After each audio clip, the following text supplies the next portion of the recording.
My name is Elara Whitmore.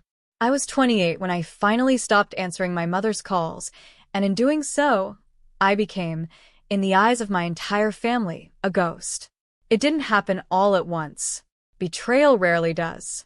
It happens in installments, the way rain wears down stone, so slowly you don't notice the shape has changed until you run your hand over it one day and realize nothing is where it used to be. For 6 years, every second Friday, I transferred money to my parents' account. It started small, help with a utility bill here, a copay there. Then it became a number I stopped questioning, a line item in my budget as fixed and unremarkable as rent. I told myself it was love. I told myself that was what daughters did, especially daughters who had made it out, who had the good job in the city, the apartment with real windows, the life my younger brother Julian never quite managed to build for himself. I didn't resent it, not at first. I liked being needed. I liked the sound of my mother's voice softening when I said, "It's already sent, don't worry." I didn't yet understand that I had built the entire architecture of my place in that family out of my usefulness, and that a structure built that way has no true foundation. Only weight, stacked precariously, waiting for someone to ask what happens when the paying stops. I found out by accident. A cousin's wedding, a group chat I wasn't supposed to see forwarded to me by mistake. My aunt, casually mid-conversation about seating arrangements. "Has anyone actually heard from Elara? Your mother says she just disappeared on you all after she stopped helping out." Very sad, honestly. I read it twice. Then a third time, waiting for the words to rearrange themselves into something that made sense. I had spoken to my mother 11 days earlier. I had sent money 9 days before that. I had not disappeared. I had, for months prior, asked, gently, almost apologetically, whether we could talk about the arrangement, because my own rent had gone up and my hours had been cut. I remembered the silence on the other end of the line. I remembered my mother saying, "We'll talk later, I have to go," and then not calling for 2 weeks. I had thought that silence was hurt feelings. I had not understood, until that message glowed on my phone screen at 11 at night, that it had been the opening line of a story being written about me, one where I was not the daughter who asked a reasonable question, but the daughter who vanished. I sat very still for a long time. Outside my window, the city kept moving, indifferent, the way it always did. I didn't call my mother that night. I didn't call her the next night either. Instead, I did something that felt almost clinical in its calm. I started reading. Not confronting. Reading. I went back through years of messages, the ones I'd never bothered to reread because I hadn't needed to. I found the pattern the way you find a watermark only when you hold the paper up to light. There was a message from my father, 2 years back. "Your brother's car needs work. Can you send extra this month? We'll figure out the rest later." There was never a later. There was my mother a year before that. "Julian's helping so much around here. You should see how he's stepped up." I remembered feeling a small, embarrassing flicker of jealousy at that, quickly folded away and forgotten, because what did it matter? I was the one keeping the lights on, literally. I began to understand that I had been cast, long before I knew a play was even being performed, into a single role, the reliable one, the useful one, the one whose worth was measured in transfers and deposits. And Julian, sweet, aimless Julian, who had never sent a cent and never been asked to, had been cast as something else entirely. The son who stayed, who showed up for Sunday dinners, who was, unlike me, still present. Presence, I realized, had been redefined without my knowledge. It no longer meant showing up. It meant paying, and then, when the paying became difficult, it meant nothing at all, because a daughter who complicates the transaction is a daughter easier explained away than accounted for. I called my cousin, the one from the wedding chat, carefully, without accusation. She was kind, a little uncomfortable. "Your mom's told people you just stopped talking to everyone. That you got some job, that changed you." I didn't know what to say, honestly.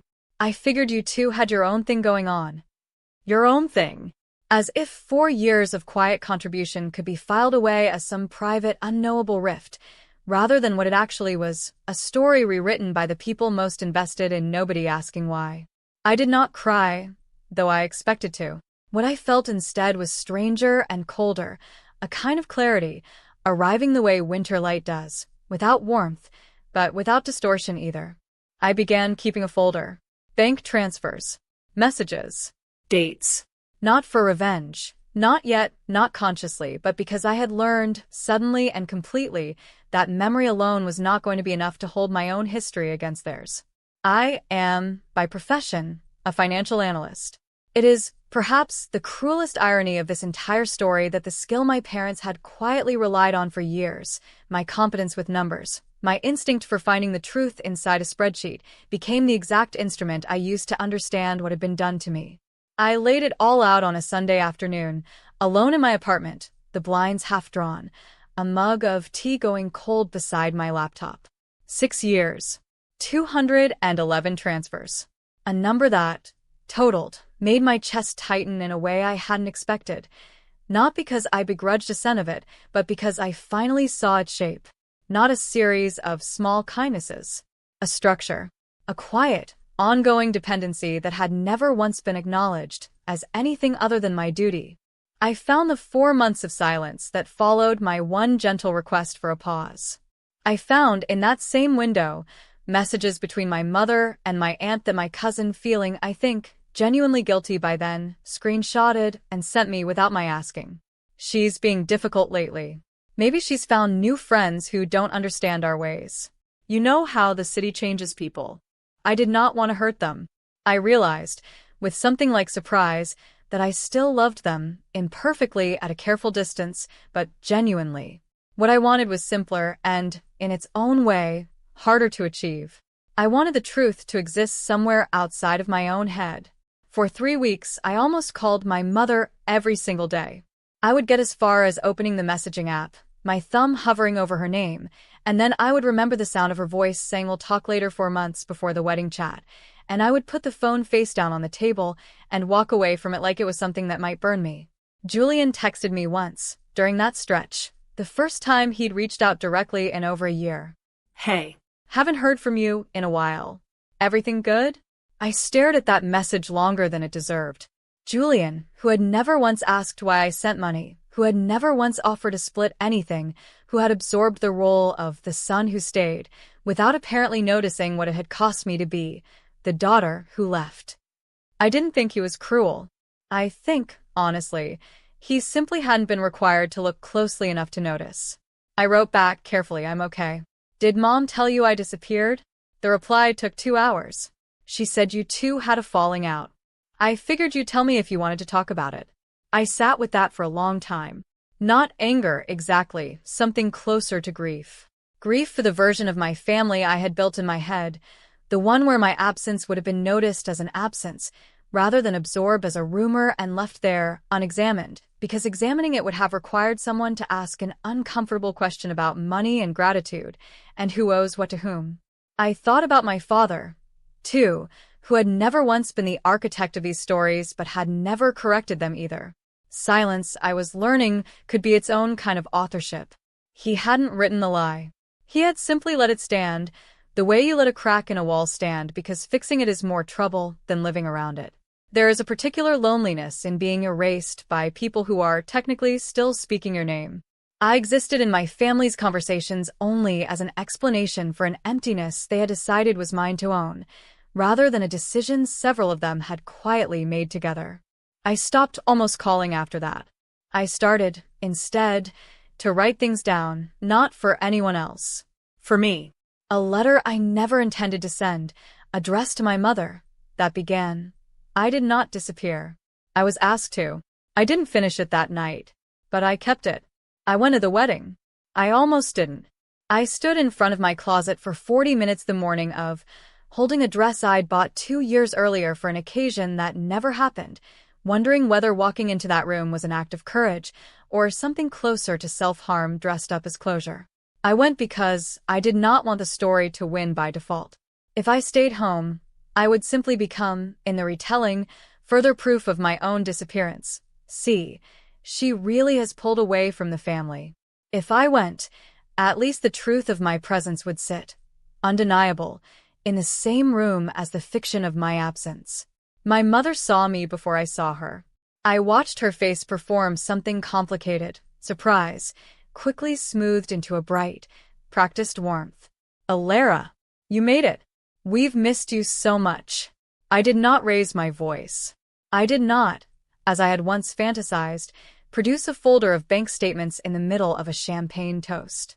I said, quietly, close enough that only she could hear, I never left, Mom. I asked for a 2-month pause once. That's all that happened. Something flickered across her face. Not quite guilt, not quite defensiveness, something in between. The particular expression of a person being asked to look directly at a story they had built their comfort around not examining.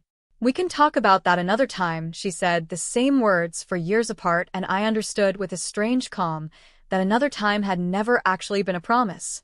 It had always been a door closing softly enough that you could pretend it hadn't closed at all. I didn't push. I found my aunt instead and my cousin, and I spoke plainly, without heat, about the transfers, the dates, the message about my disappearing. I watched the discomfort move through the small circle of relatives like weather. Nobody apologized outright, but I saw, in my aunt's eyes, the moment the story she'd been repeating stopped fitting comfortably in her mouth.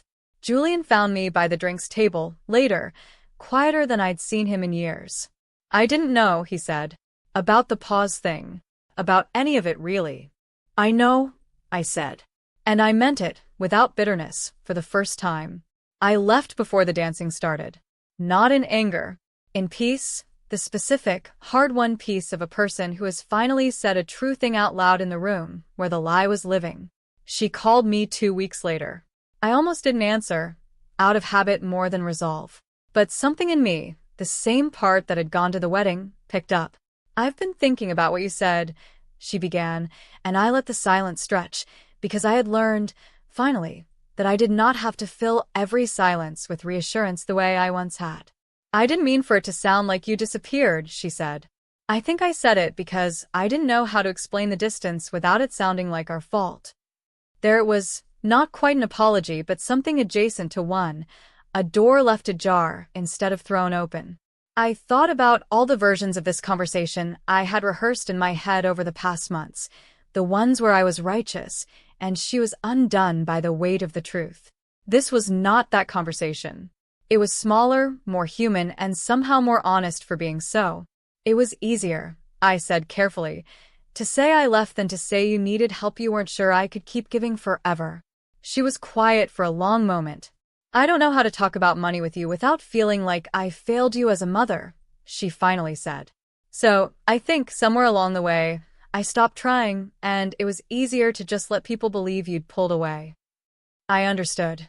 In that moment, something I hadn't expected to understand, that the lie hadn't been born from cruelty so much as from a kind of cowardice, the ordinary, human cowardice of a parent unwilling to sit inside her own discomfort long enough to have a harder conversation with her daughter. It did not erase what had happened.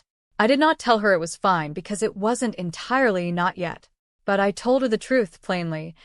I need you to tell people what actually happened. Not for revenge. Because I don't want to keep living as a rumor in my own family. She said she would.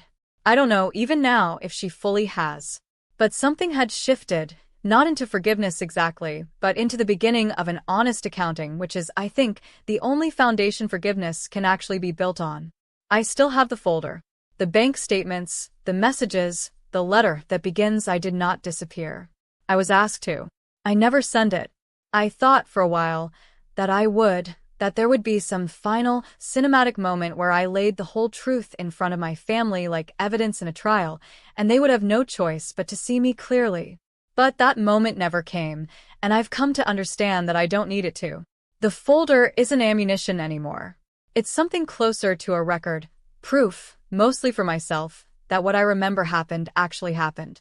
That I am not the unreliable narrator of my own life, no matter how many family dinners tried to make me one. I reduced the money I send, not out of spite, but out of something more like self-respect. A quarter of what I used to give, sent openly now, discussed rather than assumed, a line item we actually talk about instead of one that exists only in the comfortable silence of automatic transfers. My mother didn't fight me on it. I think, in some private way, she was relieved not to have to keep performing a need she'd never learned how to name honestly. Julian and I talk more now. Not because of some dramatic reconciliation, but because he started asking questions instead of accepting the versions of events that were easiest to hear. Small things. Did you really stop talking to us? Or did something happen? It isn't much, but it's more honesty than I'd been given in years, and I've learned to recognize small honesty as a real, valuable thing, rather than waiting for a grand one that may never arrive. I think often about the woman I was before that wedding group chat, the one who believed love was proven through usefulness, who mistook being needed for being seen. I don't fully blame her. She was doing what she'd been taught, in 1,000 small unspoken ways, was the price of belonging. I don't think that anymore. I think belonging that has to be paid for quietly, indefinitely, without acknowledgement, isn't really belonging at all. It's a debt dressed up as a relationship. It has been 8 months since the wedding. My family is not fixed. I don't think families like mine ever fully are, not in the tidy way stories like to promise. But something has changed, and I find I can name it now with more precision than I could before. I am no longer willing to disappear quietly so that someone else's comfort can remain intact. I still send money sometimes. Less. Openly. On my own terms, discussed rather than assumed, understood rather than expected. I still go to family dinners, though less often, and I no longer arrive already bracing myself to prove I exist. My mother and I are careful with each other now, not cold, exactly, but deliberate, the way two people are when they've learned that easy silence between them once did real damage, and neither wants to slide back into it by accident. It isn't the relationship I once imagined we'd have. It might, in its quiet, honest way, be a better one. Sometimes I think about that wedding message. Has anyone actually heard from Elara? And instead of the old flash of hurt, I feel something closer to gratitude. It forced a truth into daylight that might otherwise have lived in the dark for years, quietly reshaping how my family understood me, without my ever knowing the shape it had taken. I did not disappear. I was, for a while, simply inconvenient to remember accurately. There is a difference, and learning to insist on it, gently but without apology, has been the quiet, unglamorous work of the last year of my life. I keep the folder still, tucked in a drawer I rarely open anymore. Not as a weapon, as a marker of the moment I stopped letting other people's comfort decide what was true about me. My name is Elara Whitmore. I did not vanish. I simply, finally, stopped being easy to erase.